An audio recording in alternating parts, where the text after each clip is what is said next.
Chapter 19. Tom woke, confused to find himself on his back with a young woman in a starched uniform peering over him. It was as though he was reliving a previous scene in his life. His mother had told him there was a French expression that summed this up, but for the life of him he couldn't bring it to mind. "Hello, handsome," the young woman grinned.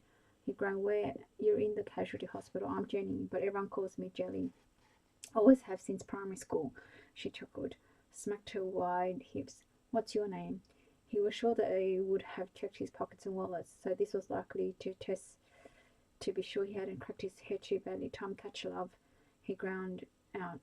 "It's nice to meet you, Tom. Good that your memory is intact. Looks like you've taken a thorough beating, or you were trapped in a room with a bull or something. Your face is a bit of a mess, but can't hide your good looks entirely," Jenny said. "What day is it? I mean, I know this happened on Monday evening, but it's Wednesday, Tom." At his fallen expression, she gave him an encouraging smile. Is there someone who can ring for you, please?" "Fleur Appleby from—" "Oh gosh, I know Fleur. We went to school together." "How do you know her?" Jenny frowned with amused intrigue. "Long story," he croaked. "Right, there's water next to you. Drink as much as you can, but be warned, everything is going to hurt. There's a policeman who wishes to talk to you. I'll just go and make that phone call for you." A senior constable was shown in by the friendly nurse. "Tom Catchlove, is it?" "Yes, sir." "You look like you've got 15 rounds with young Palmer." "Who?" "Who?" The policeman mimicked astonishment. "Our champion prize fighter." "Ah," Tom said, trying to smile. "I've never been into boxing, but I know who you mean now. He's played for Footscray too, right?" "Yes, indeed. Quite the athlete. Anyway, son, you've taken quite a beating." "Know who did it? I might. Care to share?" Shook his head. "I'd rather not." "Right. Like that, is it?" Tom shrugged and winced at the pain it cost him to do so. "I'm not a dobber." "Fair enough." The policeman sighed. "But let me say this. I've spoken to the doctor and nurses who cared for you, and I'm sure those wounds were inflicted by steel cat boots. Most likely. Would I be right? I honestly don't know. I was down on the ground trying to curl up to protect myself." "Well, if one of those blows had been any worse, you might have no longer been able to move, or you could be dead, or a rib could have punctured a lung, and you could have bled to death if you hadn't been found. My point is, we can't have this going on. Folk have a right to feel safe on the streets of our neighbourhood." "Who found me?" Tom asked. He was glad the policeman could decipher his words because the broken skin of his lips made it awkward to talk. "The caretaker in the cemetery." "Who were you? What were you doing alone at night there anyway?" "I was looking for my mother's grave. I've never seen it. I'm from up north in the Flinders." The man's face softened. "And what did you do to this joker to warrant such a punishment?" "I asked his date to have a dance with me." The policeman cracked a smile. "Your game." Tom sighed. "I don't regret it. She's worth every bruise." "I guess she might be right, oh lad.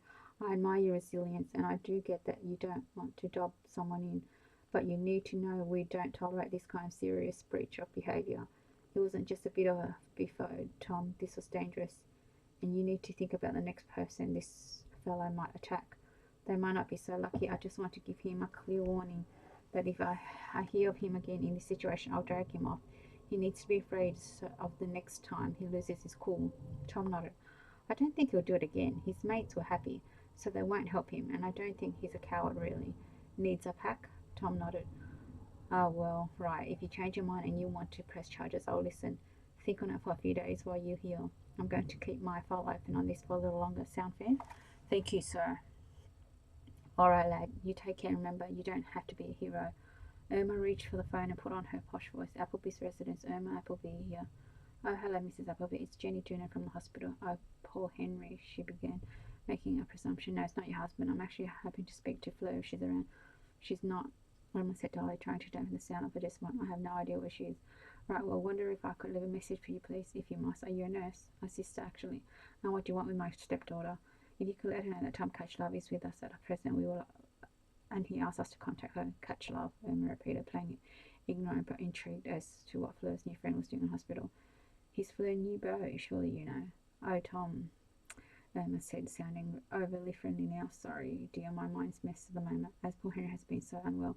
Both Fleur and I are rather worried." "Well, I don't want to add another problem for Fleur, but she might like to get down here." "And what's happened?" "Mr. Carter has taken a very bad beating." Irma's eyes narrowed. "Oh dear, that's not good." "No, and he asked me to ring her. Would you please pass on the message?" "I'll do that, thank you," Irma said, and without any farewell put the receiver down. She gave a soft snort. She had no intention whatsoever of helping the imposter reach Fleur. Frowning, Irma picked up the phone receiver again and dialed a number she had memorized. "It's me," she said bluntly when her call was answered. "Get your son, would you? And be quick about it. I think he's just ruined our plans." Bert Coglan didn't rush off as she'd hoped. "Listen, Irma, she's already been here. If that's what you plan to give him address, if that's what you plan to give him a dressing down over, who's been where?" she demanded. "Your bloody high and mighty stepdaughter. That's who. Came here smelling something bad and told us our fortunes." "What exactly did she say?" Irma demanded, feeling the flesh at the back of her neck turn into goosebumps. "She was after my son to give him a bowl." A few words in anger. She knew it was him who sorted out that country bloke. How could she know? Irma was disgusted. "Jimmy's not very smart, Irma, you know that. He didn't hide his guilt well, but his damaged knuckles probably told her all she needed to know." "I see." So Fleur was already ahead of her. Irma felt enraged. She would have to make her move immediately. "I told your son not to do anything, dopey, didn't I? I told him to cool his heels and wait, let me handle it, but he had to show he was a big man, didn't he, Bert? You can't expect a bloke to sit by and watch another move in on his turf." Irma half groaned, half growled in frustration. "Men, who needs them?" she exclaimed. "Listen to me, Bert. He's put the fellow in hospital. Did you know that? Now that it is not going to give Fleur a warm and cozy feeling about the man we want her to marry. And you're as dim-witted as your son if you don't think this will involve the police. If you'd follow the plan, I'd have worked out a way to make this catch-a-law fellow look bad in her view. I just needed time to get him out of the picture, but what Jimmy's done is help her dig her heels in against the marriage. He's given her just the ammunition she needs. She'll go running to her father, and he's too fair for his own good. He'll definitely see it from her point of view, and our plans will be shot." Coughlin sighed on the other end of the line. "What about the other wife?" Irma pursed her lips. The very mention of it outside of her own mind terrified, not because of what she was doing. That was not the issue, but someone else knowing what she was up to. She should never have told him about the notion of ridding themselves of Henry, but at the time of her plan she couldn't see any another way forward and needed him as an ally. "It has to be slow. If I go any faster, it will be too suspicious. Is there anything else you can try?" Yes. She had to give him something. She wasn't ready to tell him that her new idea was far more cunning and already underway. "I may need your help. I'll come by later. In the meantime, rein your son in. I don't want to see Jimmy's face for a week." "Already too late, Emma. She's told us both, and these were her words. Go to hell. Said we shouldn't be coming to Applebee's for any work ever again." "She what?" "You heard me. That uppity bitch. Right, leave it with me. I'll see you soon. Your son better start framing his apology to Fleur and to her friend. We have to make this work if I can't make the other plan go forward." "Make it happen, Irma. We're buying the business off you at the agreed price within days. Don't let him get any thoughts in his head about a new will." "No, I won't," she said, so shuddering the thought, and heard the door go. She knew the sound of those footsteps. "I have to go," she said, and hung up on Coghlan. Fleur arrived into the hallway, feeling addled when Irma was standing near the phone, her hand still on the receiver. "Who was that?" Irma gave a perplexed look. "They say, why would you ask? An old friend, if you must know." "Do you know where Dad is?" "I'm sure. I haven't seen him since breakfast. I got the oysters, and did Nan tell you?" "Yes, they're in the cool box. I asked Nan to organise ice. We don't want them to go off, do we? These are as fresh as can be. They're not going off in a hurry." "Even so, Fleur, we don't want to take any chance with your father's failing health." Fleur could feel her mouth thinning the mention. "Have there been any messages? Who for?" "For me." "None," Irma lied. "And how about the Applebee's?" No calls this morning. No one's dying, apparently." She chortled and bustled away, hitting the telephone table with a wide hip in the narrow hallway. Fleur knew she needed to ring the local hospital and the one in the city just in case, going by the state of Jimmy Coughlin's knuckles. Tom had taken her hammering from him alone, so she knew what the others alongside might have done. As she began dialing, she was surprised to see Irma with her hat and coat on, going out. Fleur asked sweetly, hoping Irma could hear the fake tone in her voice. "Obviously, Fleur. I don't stray at the house in my hat carrying a handbag," Irma sneered. The casualty hospital number had been dialed, answered in that second, and cut off any further conversation with Emma, who left. Yes," Fleur said suddenly, etc. "This is Fleur Appleby." "Oh, hello, Fleur. This is Aunt Davis. Love to hear your voice. It's been a while," she admitted. "How's your father?" "He's well, thank you. And your family?" Fleur said politely. "Growing. I've become a grandmother since I last saw you." "Oh, that's wonderful. You're very young to be one. I'll take the compliment, but our Jess is very now 20. I can't believe she's been married for 3 years already. My goodness. So, Anne, I have an odd question. Go on then. I'm looking for someone who you've lost. It's a friend. His name is Tom Catchler. We are meant to. Our very handsome new patient. I think all the nurses want to attend to Mr. Catchler. The old school pal Jelly got the job. He's there. I was astonished. Yes, we left a message for you. Tom asked us to call you. She closed her eyes. You left a message at my home?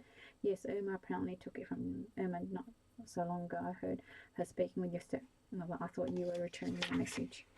No, look, I just came in and must have missed her. Fleur said, anger with herself for saving face on behalf of the family. No one need to know about the internal war, but even more furious that Irma was now lying confidently to her face. I think she's forgotten to write down. I'll declare her of unsound mind I'll declare her of unsound mind if she's not careful. She made sure to laugh and join in. Watch out, Irma.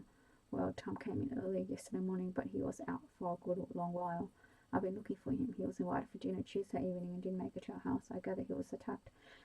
Yes, says he doesn't know by whom, or perhaps he just isn't saying, but they did get a good job on him. He's lucky he isn't in worse shape.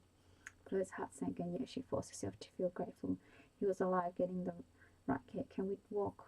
Can he walk? Yes, your Tom will be all right. He seems determined to discharge himself and walk out, but he's not going to be terribly comfortable for a while. He makes no fuss. I wish all our patients was easygoing and as handsome. Anne chuckled. Would you please tell him not to leave until I arrive? I'm coming now. You'll be fine. The police are with him now, taking a report. But without an attacker's name, no charges can be laid. Chapter 20. The policeman had left the time. Fleur arrived at the hospital. I'll show you to your Tom, Jelly said. Thanks, Jelly, Fleur said, giving her a hug. I didn't have many friends at school, but you were always kind to me. You scared the others off, Fleur, but not me, Jelly grinned. Far too clever, independent for the rest of us. Oh, go on with you. Thanks for looking after Tom. There was a queue, Jelly assured her and then winked. Here's your favourite girl, Tom, she called before leaving. Hello, Fleur said, approaching, trying not to show how appalled she was to see Tom's handsome features looking bruised and battered. One side of his face swollen, his lips cut. One eye was entirely closed, the other only open to a slit. Some wound around his face still oozed blood, while others had scabbed. He was a mess. She sat at his bedside, shaking his hands. Oh, Tom, would you like to come home with me? Tom shook his head. You come home with me. Tom, Fleur's breath caught to the Flinders Range. I wish I could. The Abberton Hotel would do, he offered. A nurse returned to help Thomas dress, while Fleur sought Aunt Jelly to discuss the care he needed. Soon they were on their way, Fleur hailing a cab to take them to Tom's lodgings. Eyes widened when Fleur stepped back into the Alberton, supporting Tom. Bloody hell, I see you found him then, the publican said, giving a low whistle. Hell, mate, how does that other poor bastard look? He glanced at Fleur. Excuse my language, Miss Appleby. She gave a grinning shrug, as Tom blew an amused snort at the question. He and his mates jumped me. I never got a punch in. Fleur moved the conversation on. I'll pay extra, but I want to sit by his side while he sleeps. The hospital says he needs someone keeping watch for a little while longer, but he didn't want to stay there another night. I don't have to pay. You don't have to pay any more, Miss Appleby. You can stay all the night if you wish. Fleur was grateful to him for not cutting her a sly look or winking in any suggestive way. He meant it genuinely. Thanks for keeping an eye on the lad. Let us know if we can help with anything. Thank you, she said. Come on, Tom. We'll head up and have no doubt these stairs are going to test you. The ascent was slow and he paused to hold the stair rail twice, breathing hard. It's your broken ribs. I know it's painful to breathe. Just take your time. Fleur soothed him. She finally got him into his modest room. It was sparsely furnished, but big, with windows that looked out into the port road. Let's get you undressed and into bed, Tom. She sensed him blushing, and she didn't look up as she began unbuckling his belt. He clasped his hands over her busy fingers. You don't have to. You do know I undressed her, didn't work on them. She stayed at skirting the truth. Except I'm alive, Fleur, so if you're going to undress me, I hope you plan to marry me. Now she did look up at him. He was staring at her with neutral features, although there was a question in his obedient face, along with some vague amusement. She was caught entirely off guard. No, Jess, he said, taking her hands from his burn and lifting them to kiss her fingers. If you proceed, you have to agree to marry me, Fleur. Her mouth formed a brief gasp of surprise. I don't know what to say. Say yes. Or if you don't feel how I... Yes, she interrupted. Absolutely. Yes, she repeated more calmly. Tom, I think I've always loved you since I was little. I know that sounds a little ridiculous, but this is what my heart says. I think I've been searching for a version of you all my life. And while I've always felt hollow in the presence of a man who was keen to see me, you're like, she shook her head, like what? You're like my other half that I've been waiting for to join me. He grinned around his bruises and his pain. Hang on. She watched him leap to the small chest of drawers and remove something tucked beneath a few items in the top drawer. He hobbled back and sat on the bed. It was my mother's, he said, opening a tiny box shaped as a heart. It's velvet rubbed off. It belongs in her family, and I think it's the only item she brought from them. I don't know how old it is or its value. I only know that she wore it every day, whether she was washing clothes or chopping wood. It once had a lovely engraving on the side. There you can just see it, vine leaves. He nodded with a shy smile. And roses, I suppose. But most of that's gone because her life was tough and she worked hard. I'd like you to have it. It's all I own of her, save a few photographs. I recall she told me those stones were old mine-cut diamonds of the finest quality. He waited until she offered her hand, and then he slipped the slightly faint circle of gold into her ring finger. Fleur touched the largest of the 5 diamonds that sat in a gypsy style, sitting deep within the gentle, glowing gold. She never been one for flashy jewelry, and she had not worn rings previously because the claws and the raised stones created problems for her work. But this wonderful old Victorian setting and the bright warmth of the polished stone spoke to her. She too would want to wear this every day, no matter what she was doing. I do love its simple elegance, she said, smiling at him. It loves you. It looks even better on your hand than hers. Really suits you. She leaned in to kiss him softly, not lingering, her lips grazing against his bruised ones. You know, Tom, you speak about your mother with so much tenderness, but you never mention much about your father.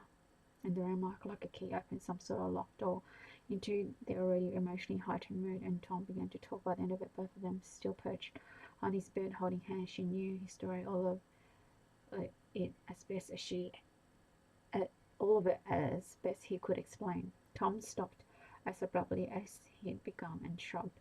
Have you ever spoken so long or so much in one go? Fleur marvelled, squeezing his hands. He shook his head. Must be the drugs, he clicked. May I ask something? You can tell me to mind my own beeswax. If anyone can, you can find a polite way to do that. She offered, sounding uncertain. Go ahead. Nothing you say could ever hurt me. I'll tell you anything. I'll listen to you anytime. Fleur grinned. Let's see how you feel after 10 years of marriage. Tom catch laughed. What I want to ask is this. How would you describe your father? He wasn't expecting that, and she saw the slight surprise flash in his eyes. Well, hardworking, loud, funny. He shook his head in a way that suggested he didn't really understand what she was asking of him. Your mother loved him, that's obvious. Did you love him? Of course. He didn't hesitate, now looking slightly shocked that she'd asked. You see, Tom, I think I'm in the rarefied position of being able to say that I'm about to be with some authority. All right, he frowned. I am not Irma's child, as you know. She has never loved me. She has had to tolerate me as a means to an end, the end being knowing my father and more cynically inheriting his business, his property, his wealth. She held up a finger as she sensed he was to protest. Now, I was also not biologically May's child, but I never felt that, not once, not even when she scolded me, and that was rare. Within our threesome, I knew only love, safety. So I have experienced both sides of that orphan equation, and if I've listened to you properly and perhaps read beneath what you haven't said, knew since she belonged to a poor but happy, healthy home that had love, laughter, and all sorts of enrichment through your mother's experience and education. And it gave you the confidence you needed. You must be reticent, Tom, but you're not shy or lacking in self-assurance or self-reliance. Tell me, did your father ever undermine you? No, that's not. Did he hit you? I got the belt a couple of times when I deserved it. Did he praise you? Tom thought about this. He was proud of how I looked after Mum in his presence. And when you were together, you felt happiness. He nodded. I always looked forward to him coming home, and I felt secure in their love for each other. Dad wasn't affectionate like Mum, though. Tom, as the As adoring as he is, my father is not one to lavish me with hugs and kisses. I used to take his smiles and encouragement as his pride and affection for me. Your father comes from an even tougher background. He couldn't look soppy, surely in front of the other men. The blokes are certainly rough and tough out there, especially in his line of work. Well, there you are. He could be openly affectionate with your mother because that's how a man should be with a woman, tender. But as a father, he probably thought his role was to turn you into a man. I'm sure you'll say something like that to our son. Our son, he smells like it. I like the sound of that. Do you hear me, Tom Catcher? Your father was a man, used to the company of other men, out in the middle of nowhere, sleeping rough, drinking hard, eating what they could scrounge together. When he was with the woman he adored, he could show his gentle, fun side, but he was away so much of her life. He felt racing his boy to her. He left racing his boy to her. I think you're hurting, Tom, and you're letting his role as father, provider, driver, and hands of parent trick you into believing he didn't love you. You may not be his son, but I don't hear anything in what you've told me that says that he did the best he could. And when your mother died, the light went out of his life. Can you see that? Why leave me so alone? I was a child. Grief is a curious drug, Tom. I've seen people acting strangely at funerals and I've learned it's not deliberate.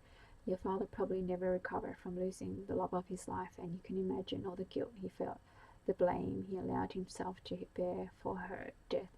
Let's not forget he lost his daughter too. Can you imagine his regret? And then you were there, a constant reminder of the woman he lost and the man she had once loved with all her heart. It was Fleur's turn to shake her head. I think I can understand him better than perhaps you do. Please don't allow your pain to override all the good memories of life with your parents. Don't go off on a wild goose chase to find the father who doesn't know you, doesn't love you, probably never knew of your existence. Where do you begin 30 years down the track to build that relationship with a stranger when you have such colourful, vivid memories of life as a paradise? That was your life. Keep it bright. Forgive your father his shortcomings, for that's all they are, I'm sure. But he stared at her, then dropped his gaze. You're wise beyond your years, Fleur. You always were. I'm very good at dishing out advice, Tom. I wish I could take my own venison, though. What do you mean?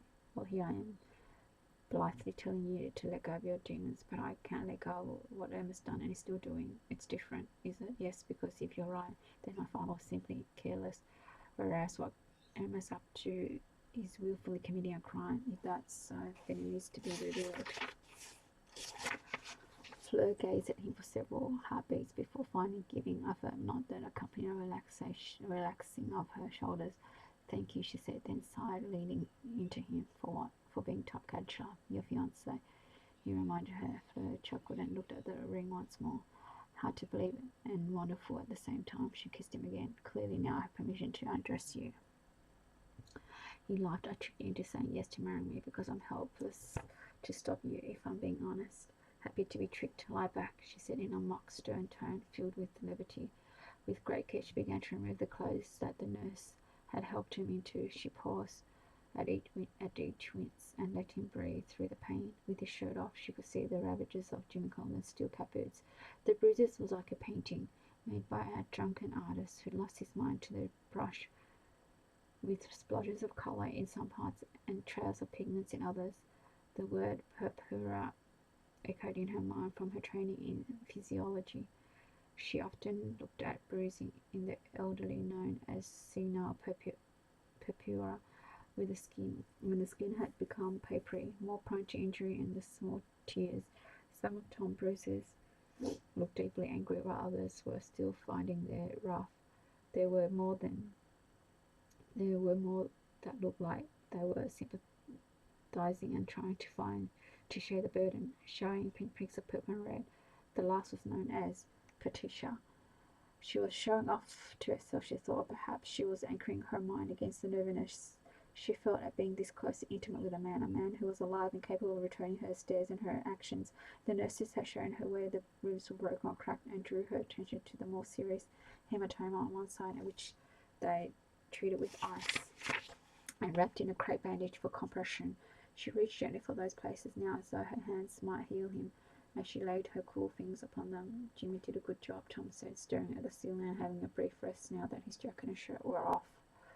Jimmy had no doubt, but if Fleur was truthful, she would admit that she had stopped looking at the patchwork of pain on Tom's abdomen and was instead gazing helplessly beyond at the body of a man who was clearly used to physical work. She could point and name each muscle so clearly defined from his regular labour. His skin, bronzed through summer, still looked tan, and his chest was broad, flat, and mostly hairless. The arches and curves of his skeleton appeared sculptured by someone wishing to show a perfect form. From the sweep of his clavicle to the tip of his sternum, Tom's strong frame was carved as if from a marble by the tools of a master. The slightly slanted ilium bones that formed the ridges of his hips were peeping above the tops of his trousers, which had fallen down slightly since she loosened his belt, and the taut skin that covered his hips dipped away from their high point into his belly. She suddenly realized that Tom had spoken while she'd been gawping at him. She snapped out of her admiration of his physicality to brew out slowly and bear in her mind what he'd said. "I saw him," she replied, glad she sounded less choked up than she felt in that moment. He looked pretty sheepish, and I have no doubt his friends aren't too proud of his actions. Ganging up and kicking a man on the ground over a girl who doesn't even like him simply because he asked her to dance is pathetic. You'll heal, Tom, but as you noted, Jimmy has to live with his cowardice and his mates watching. I think we both know it's not that simple, Fleur. To be fair, when I walked across the dance floor, it was always my intention to steal you away from him. Frankly, I was feeling so brazen in that moment, as much as I was appalled by how he was publicly manhandled, that I wanted to reinforce my theft by kissing you in front of everyone. He gave a sigh. No, Jimmy knew what I was up to, what I was thinking, what I wanted to do. She looked down at the belt buckle. Well, in the spirit of fairness, and I think you should know that I want you to do just that, she admitted. When I heard your voice and your invitation, I couldn't quite believe my luck. You were like a chivalrous knight of legend. She chuckled at the fanciful notion. Good, because here we are exactly where we both want to be. Not quite, she said, and smiled as friend. I just need a couple more minutes, she said, standing to unlace his shoes and drop them to the floor. She slipped off his socks and tucked them into the shoes without pausing or giving either of them a chance to hesitate. She set about undoing the buttons on his trousers, and as she had done many times in her work, she slid them off effortlessly, perhaps surprising him how easily she accomplished the task. Neither of them had shifted their gaze from the other. Fleur rejoined him at the edge of the bed as Tom caught her intentions and winced to move slightly onto one of his narrow hips to make room. They were both keenly aware of the arousal that was filling the space between them like an entity drawing them together. She looked towards Tom's shorts, knowing already that she had encountered because his dilating pupils and the look in his expression told her there was something urgent, driven taking over his thoughts. His voice was croaky, even if hers hadn't betrayed her. Fleur, I think. Shh, she murmured, and without giving herself a pause, she undressed, shocked by her need to feel his skin against her own, and by her rising passion to tell Tom in the way women had been healing men since the beginning of humanity. Are you sure? She nodded. Not a single doubt, she replied, undoing her satin bra, letting it drop before her rather wantonly. She had the mindfulness to know it before slipping beside him carefully. Are you able to? He glanced down to where his arousal defied her query. I'll manage, he said. His bruised and battered face still managed a crooked smile. Are we safe? This time of the night, yes, but honestly, do I care? She held up her hand to admire the ring again. Tom pulled her to him. Then moved slowly, tenderly. Fleur tried not to hurt him, and Tom sensed he mustn't hurt her. He didn't ask if he was her first, and she didn't offer the information. The unhurried exploration of each other's environment. Fleur was almost ready to plead with Tom to take the next step, finally graduating with such gentleness that surely hurt him to achieve. Fleur felt Tom fully. She expected pain, but found only minor resistance, and she was also so desperate by that then that her slightly ragged breathing matched his, and a new rhythm began between them. He never took his gaze from hers until the final heartbeat, when he surrendered to her body. She adored the tremor that ran through both of them, and wished they could hang on to the sensation a few moments longer, because he felt in that breathless space as though nothing else mattered. And then relief seemed to sweep through him, and Tom was sighing with the pain that followed the pleasure. She encouraged him to turn so she could cup her body around his and feel her skin against Tom's. She felt his body from shoulder to toes shudder once and then relax as though she'd administered a drug. Perhaps she had. Love and lust were a powerful union. He was clasping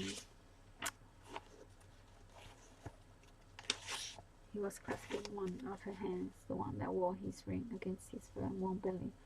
Her other hand got lost in his thick golden hair, which she stroked until Tom's breathing turned deep and rhythmic. It was only now that Fleur allowed herself private time for amazement. She was in a man's bed. How reckless, but how delicious too, in the bed of the man she loved, though, and would always love, until someone like her would need to care for her lifeless body. But what on earth to be cremated, and for her ashes to be shaken up together in a single urn and then scattered somewhere vast and spectacular, she thought. Jacob, how her love for Tom felt. She snuggled closer, inhaling the scent of his skin. At first it was antiseptic in all the places the hospital team had attended to on his battered body and face, but the back of his shoulder and that she kissed gently now tasted and smelled different. This was the true smell of Tom. It was like a softly spiced wood, dry of the earth, and wonderfully reassuring. Thanks for listening.